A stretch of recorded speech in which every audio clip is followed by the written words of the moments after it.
zonga wana. Na pas la chambre. Bomoni, maman zonga wana. Bomoni, pas la chambre, Masasi. Oh, biso basoto lo bakaba la chambre. Je vous prends en témoin pour la population. Armée oyo. Et outil awa, toyena mwana ya voler armée armée. Oyo baza ko terroriser, ba changer na kati ya ville ya Kinshasa.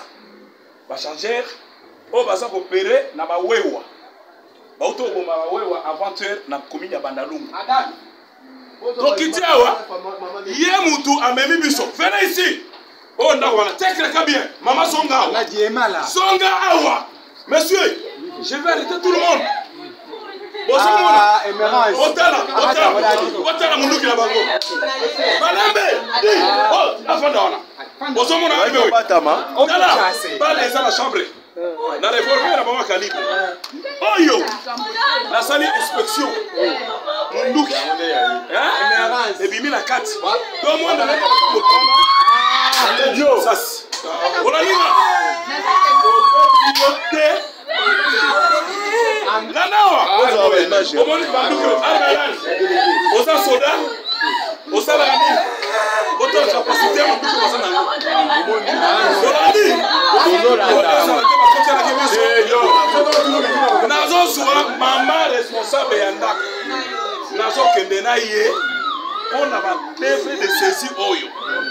Ya manduki oyo ebimi, na ndako na ye, avec notre chercheur. Les munitions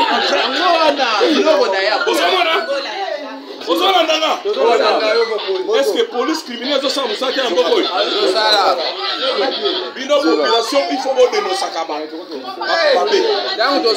mais non yo dans le bagano au Congo il y a l'insécurité vous devez dénoncer vous avez na ba bombe ya calibre encadrer sala libanda.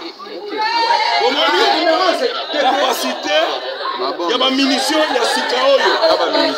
Oyo, otala. Masasi, maman, na compétition libo. Ozomona. Bon, Masasi na bango ya oyo. Capacité.